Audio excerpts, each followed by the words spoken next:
Welcome to the 33 Revolutions podcast. I'm Reagan Powdy, and today we're going to be talking about some classic rock. So, one of my favorite bands over the past year is STYX. If you don't know STYX, then you probably know their music. If you've listened to the radio at all growing up, or even today, they still play a lot of their hits. Songs like Come Sail Away, Too Much Time in My Hands, The Best of Times, and even Mr. Roboto. For starters, if you're not familiar with where STYX is from, they are a Chicago-based band. Members include Dennis DeYoung, Chuck and John Panozzo, who are twins. John is on drums and Chuck is the bass player. Lead singer Dennis DeYoung and the Panozzo twins were next-door neighbors growing up in Chicago, and actually first started a band when they were in high school, just playing at parties and weddings and things of that nature. They weren't truly a rock band yet.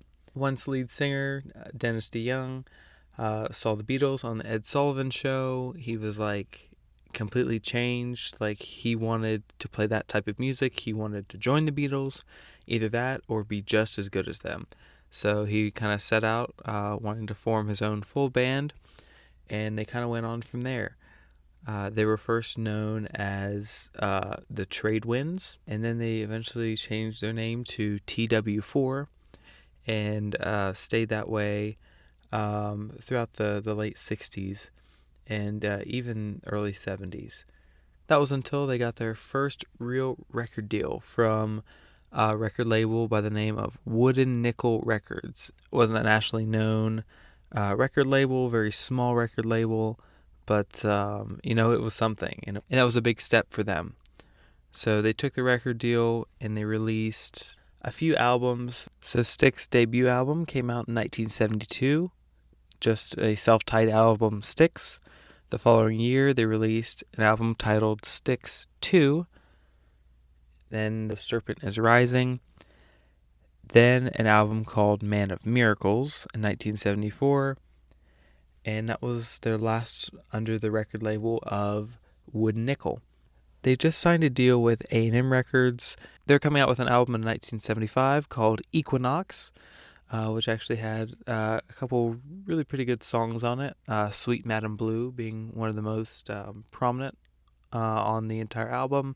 Lorelei and Light Up are a couple other good ones on there, but as far as outside of Chicago, you wouldn't hear STYX on the radio. And then one day, a big Chicago DJ for one of the national kind of radio stations started playing a song titled Lady by STYX, which had come out in 1973 on the STYX 2 album, and really started playing that a lot, and people loved it.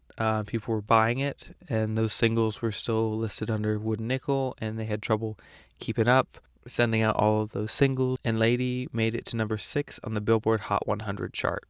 That was STYX's real first breakthrough into national radio, and so they wanted to follow that up. So they were releasing this other album that did all right, Equinox. Some people knew their songs. I mean, they had a loyal local fan base. They were still playing at colleges and bars and places like that, and they really wanted to get to that next level eventually. And guitarist John Soleski actually ended up leaving the band, and so they needed a replacement. And a young boy from Alabama named Tommy Shaw, who ended up joining the band and collaborating with them on their 1976 album, Crystal Ball. One single from Crystal Ball made the top 40, and that was about it. Some albums sold. The title track, Crystal Ball, is a great track. It really showcases Tommy's early intricate acoustic playing, and also showed that Tommy could use real raw emotion and put it into his writing and really make you feel something when you heard it. STYX was getting ready to make their next album that was going to come out in 1977, and STYX was still an opening band, and they weren't getting as much traction as they wanted, and Dennis was kind of at the point Like, if this next album doesn't make it big, I don't know if this is a path it should continue down. Sure enough, the next album they're working on was The Grand Illusion. The Grand Illusion, of course, features the title track, The Grand Illusion. And that's a great song that got some airplay back in the day. But the more significant tracks from the album that were released as singles would be, of course, the top 10 hit, Come Sail Away. That's what a lot of people think of STYX. They think of Come Sail Away. It's a great over 6 minute ballad. You go from this soft piano ballad into this just thrashing guitar and synth. I don't even know what. It's just a great song. It's very like spacey. The song just kind of goes to a whole other level. They're really using the synth a lot. The other hit from the album also featured a synth quite heavily. That is Tommy Shaw's Fooling Yourself. The song is all about perspective and about somebody who is fooling themselves. Basically just an encouraging ballad saying, get up, get back on your feet. You're the one they can't beat and you know it. Just very encouraging. Also kind of reminiscent of STYX. They're like, we're fooling ourselves. We are good and we're going to show the whole world that we're good.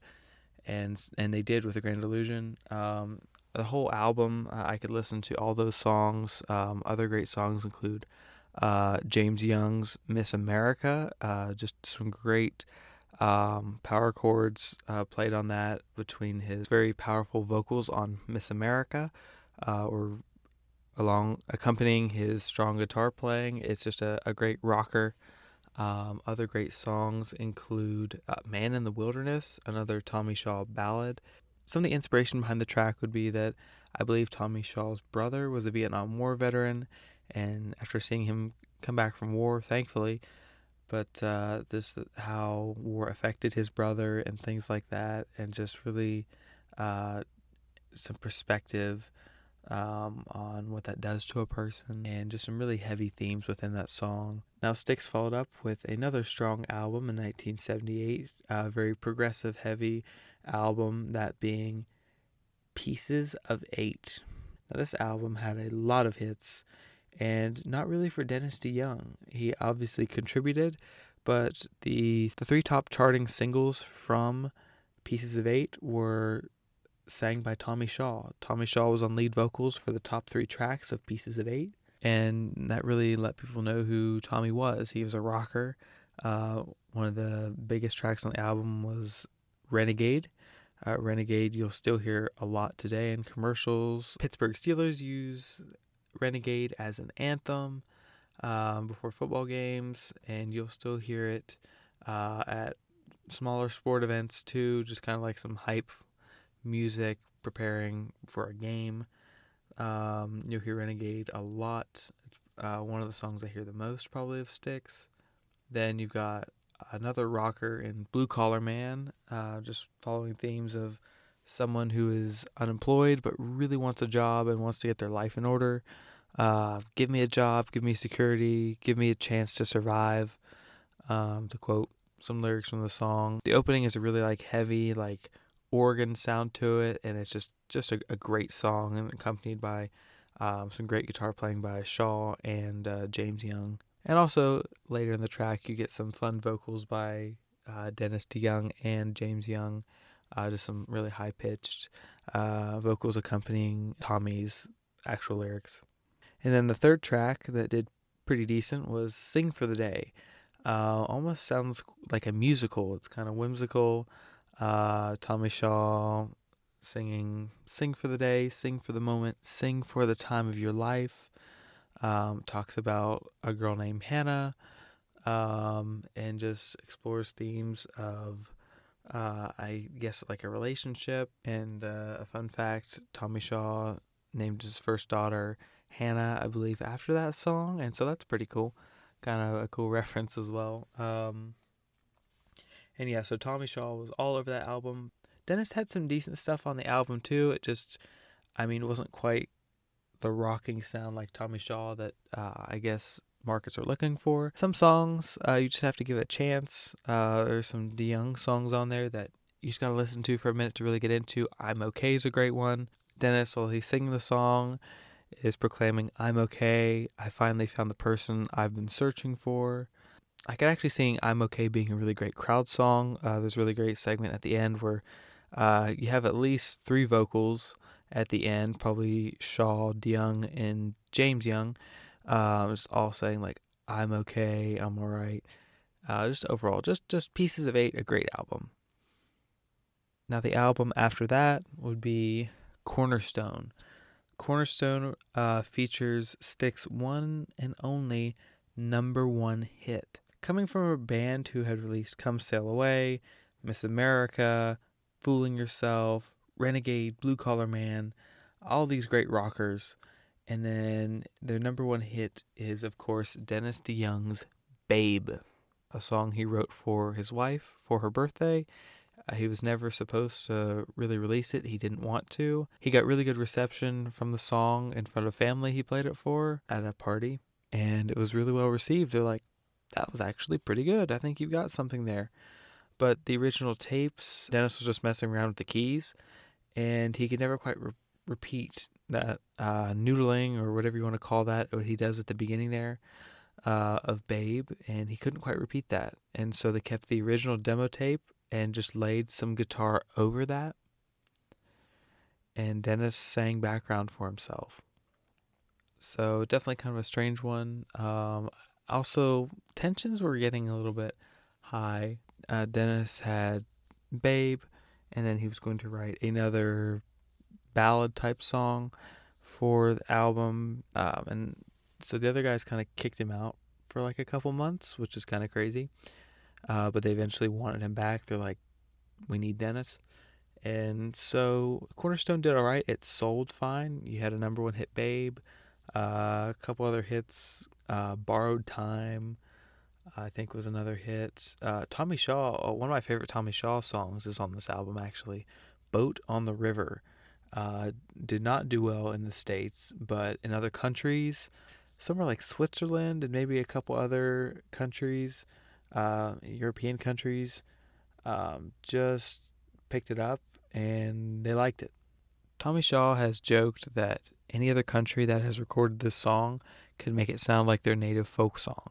It just sounds a little out of place in America, especially in the late 70s. With the addition of like synth and drum machines, not a lot of people in the United States were using mandolins for mainstream rock music, so it's definitely a little strange.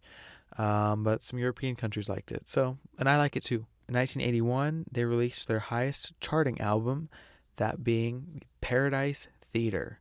That album went to number one on the Billboard 200 chart and had some absolutely great songs. Another album I could just listen clear through.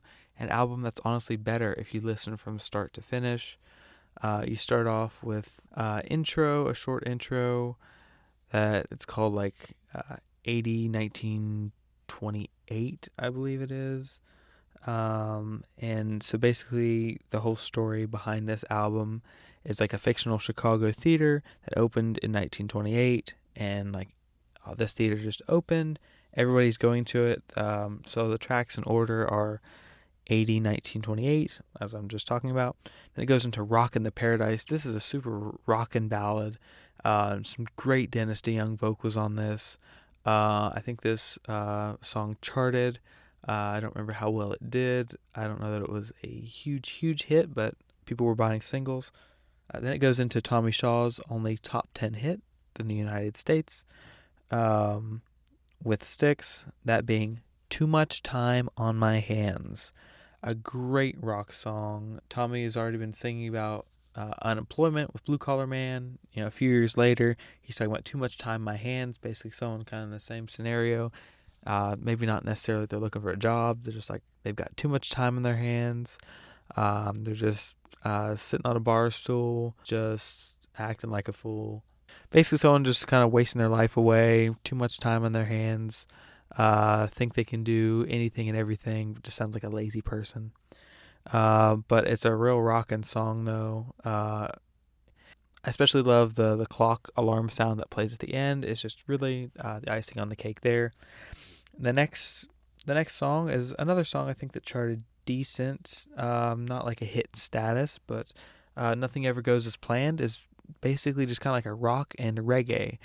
type of song, which was unusual for STYX, but Dennis DeYoung made it work. Then the biggest song on the album, singles-wise, chart-wise, The Best of Times, a great DeYoung ballad, saying these are the best of times. Just a really sweet song, kind of like a love song ballad, but just a great song. There's still some rocking elements to it, some great piano and guitar within it. I love a lot the live version of The Best of Times. Really, really good. You got James Young's Snowblind. I do like that song quite a bit. It's just a great one. Just JY's vocals in that are crazy. One of the last STYX albums I'm going to talk about in this podcast is Kilroy Was Here. Kilroy Was Here is easily STYX's most controversial album. Even made a member leave. If you paid attention to music right around this time, there's a good chance you probably know about Mr. Roboto, the infamous single from Kilroy Was Here.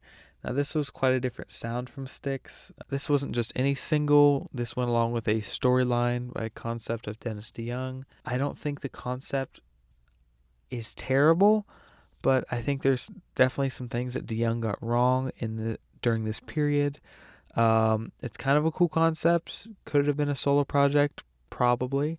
But I don't know why people give Kilroy Was Here so much grief, other than Dennis DeYoung insisted that they do this live show every concert, and that's where he got it wrong. I think the right approach to this album was, if you're going to do this stage play, do it the first show of the tour, or do it on the last show of the tour, just for some significance, I guess.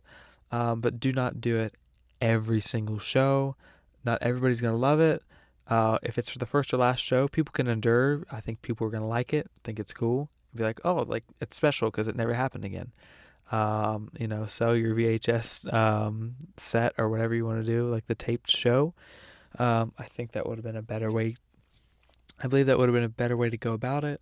Other good songs on here, like Don't Let It End, a great rock ballad. And then you've got Tommy Shaw with Haven't We Been Here Before? A good music video for that one. But yeah, overall, Dennis took things a little too far, maybe a lot too far. I know he was the creative brain behind this. If they just would have done the concert once, whether at the beginning of the tour, at the end of the tour, or maybe once at the beginning and at the very end, something like that. Definitely not every show. And I believe it would have went a lot better, because I don't think people would complain too much if you just flat out played Mr. Roboto on stage. It's like, yeah, people can sit there for 5 minutes. Maybe they're waiting for Blue Collar Man. Maybe they're waiting for Come Sail Away, or whatever you're going to play at the end there. But they can sit through 5 minutes, and without a stage show, you don't need Mr. Roboto himself up there. You just need Dennis up there on stage doing his normal thing, being his energetic self, just getting the crowd hyped. I think the crowd could sit through a few songs from Cure Was Here. I know Dennis was concerned that they wouldn't think the album would make sense. Wouldn't think that the album would make sense without the whole stage play, which I guess I could see that. But honestly, I think you could just play the hits without that, and it would still just be a rockin' song, because Mr. Roboto still went to number 3 on the singles chart. Like in April of 1983, it was kept out of the number 1 spot by, I believe, Come On Eileen and Billie Jean, I'm pretty sure. One particular week there in April. Either way, Dennis could have handled that a lot better. STYX reception would have been better, and Tommy Shaw might not have left. There's been some bad blood over the years. Some more STYX albums that came about, but maybe I'll talk about that on a different podcast. For episode 1 here, I'm going to wrap it up. This is just a very brief STYX history. Yeah, maybe you picked up something, or maybe you want to listen to them. I think they get a lot of hate from critics and things like that. I don't know why. They actually quit sending their records after Pieces of 8. They quit sending them to the critics, so the critics would have to go out and buy the records themselves. Because STYX just didn't want to take the ridicule anymore, because STYX knew their worth, and the people did too. They were selling out arenas consistently, right up to the Kilroy tour. They were a huge band. And honestly, they aren't talked about enough these days and kind of dismissed. And I think that's really sad, because they honestly, the core, they are a great band. I think Dennis deserves a lot of credit for his vocals. STYX was like one of the first bands to release 4 consecutive like platinum or double platinum albums. Just a dominant run there. They really have some great songs and deep cuts. I hope you enjoyed listening to me ramble about one of my favorite bands, STYX. And I'm not sure what I'm going to talk about next for my next podcast, but I know it'll be music related. I hope you join me back here for the next one. Thanks for listening.